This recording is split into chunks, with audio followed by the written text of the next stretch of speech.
Ayan, hello po. Shoutout po sa lahat. Ayan po, nagbabalik ang inyong lingkod sa 26 TV. Ngayon po may panibago po tayong reaction video about po dito kay Baby Bianchi at Kalingap Edo. At syempre po, dito na sinisiraan po na rename, no? Ayan po yung ating topic for today at reaction video. Ayan, bago po tayo magsimula, ayan, batiin po natin ang ating ama ng Kalingap, Kuya Bal Santos Matubang, Ate Edna, Kalingap Rab, Miss Jack. Suportahan po natin ang kanilang mga YouTube channel. At syempre po, shoutout po sa mga sponsor dito sa Team Kalingap. At syempre po, shoutout po sa Kalingap Strikers. Ayan po, ang aming Vice President po dito, ayan si Ate Eglo. Ayan po, at syempre po, ang aming Vice President po ay si Cel PH TV. Shoutout po at kay Sis Hayat, shoutout po at siyempre Founder Ann. At siyempre po ako, kasali na po ako dyan at sa lahat-lahat po ng mga kasamahan ko.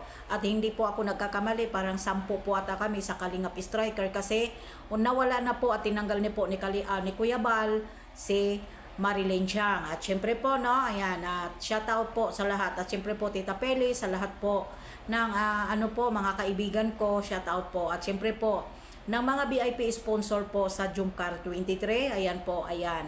Ayan, Tita, Ma'am Love, shout out po. Ayan, Tita, Ma'am Jeannie. Ayan, Ma'am Kuni, Ma'am Ma'am Jean, shout out po sa lahat-lahat po. Ayan, Team Azor, Team Wig, shout out po sa inyong lahat. At syempre po, shout out po sa EDC supporters. At syempre po, shout out po kay Kalingap Edo at kay Baby Bianchi, no? Ayan.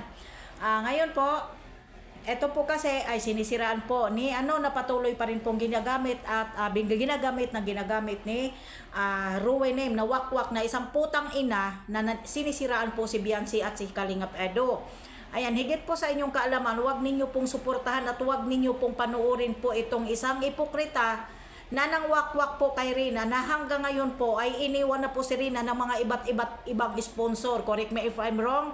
May nagpapaiwan po ngayon kay Rina, dalawa, tatlo na sponsor na lang ata, no? Ayan po ay nagpapaaral po ngayon kay Rina.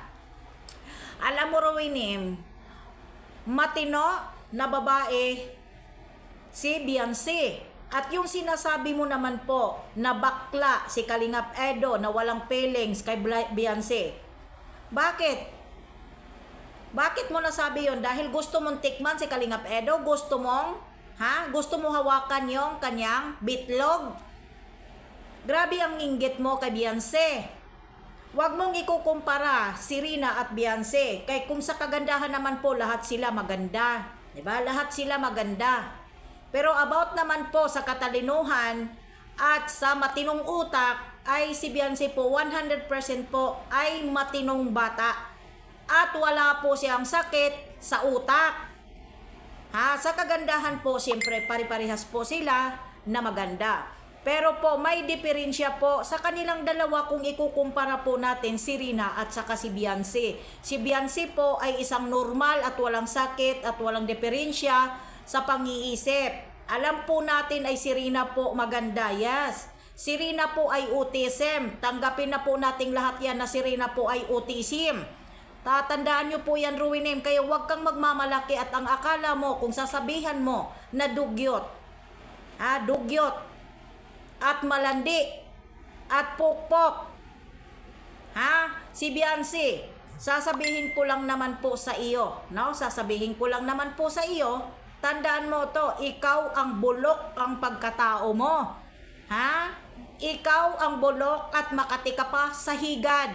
Kaya wag mong ikukumpara yung mga bata na hindi kasing edad mo, Ruinem. Tandaan mo to, Ruinem, no? Si Bianchi po ay matino ang utak. Sa kagandahan po, wala naman po talaga na pangit sa Kalingap Angel.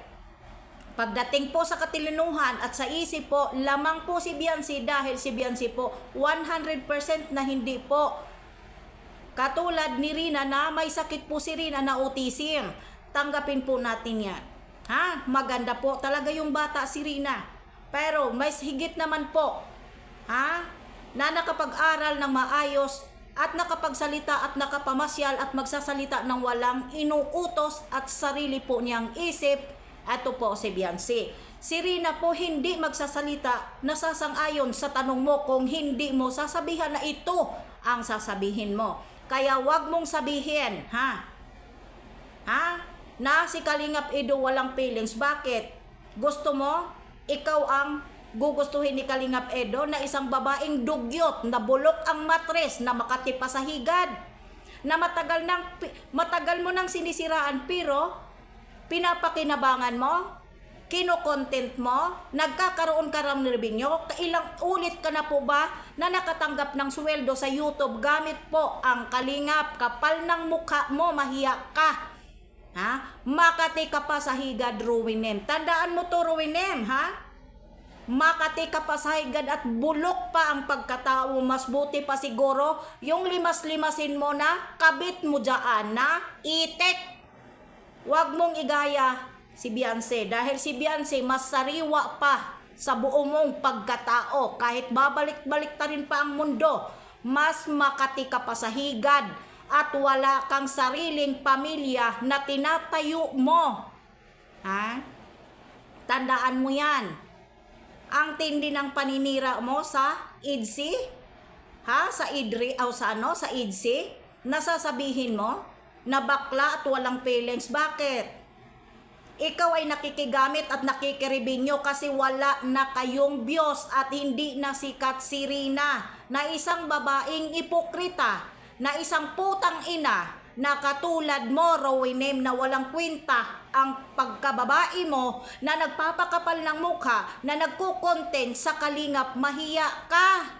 Kaya kung isa kang delikadisa na babae na matino at marangal ang trabaho mo, hindi ka magpapaipokrita at magpapakapal ng muka at manira sa taong hindi ka naman inaano at hindi ka kilala. Na isang babaeng higad, ubot ng inggit sa Kalingap at sa IDSI. Nasaan na nga po pala ang iano ninyo? Yung lalaki na sinasabi ninyo na nagkakagusto kay Rina. Nadingdiring-diri kay Rina, nasaan na po pala? Dahil ayaw na kay Rina. Na, di ba? Wag ako, Ruwinem, dahil hindi pa tayo tapos. Ha? Hinintay ko nga yung kaso mo sa akin. Nasaan na? Nakabalik ka na lang dyan sa ibang bansa. Ha? Ha? Lahat po tayo, hindi tayo dito mga matitino na mayroon tayong pinagdadaanan na hindi rin po tayo malinis. Pero kung manglait ka kay Beyonce Wagas, bakit? Ha? Malinis ba pagkatao mo? Ha? Inaaway ka ng asawa ng kinakabit mo at nakawasak ka na ng buo ng pamilya. Makati ka pa sa higad na isang babaeng ipokrita, kaya wag mong igaya sa iyo si Beyonce. Si Beyonce po ay isang bata pa na inosente, hindi katulad mo. Wag mong ikukumpara si Beyonce sa isang katulad mong dugyot at bulok ang matres at makati pa sa higad. Isa kang ipokritang babae na nakikisiksik at nakikikontent at nagpapakapal ng muka para lang magkaribinyo, para isustinto doon sa utisim ninyong inaalagaan. Right? Yan lang ang masasabi ko. Kapal ng muka mo, Ruwinem. Isip-isip din. Bobong, ipokrita. Na, ayan, hanggang dito na lang. Ayan, mayroon pa tayong part 2 dito, no? Ayan, mga ka-IDSI, mga Kalingap, shout out po sa inyong lahat. Please like and share po ang ating live. Ayan po. No? O, Jumcar, join natin, shout out po bago tayo magtapos. Ayan po, ayan, siyempre po, shout out ko po muna ang aking pamilya sa Pilipinas. Shout out po sa inyong lahat. God bless po. Ayan. Bye!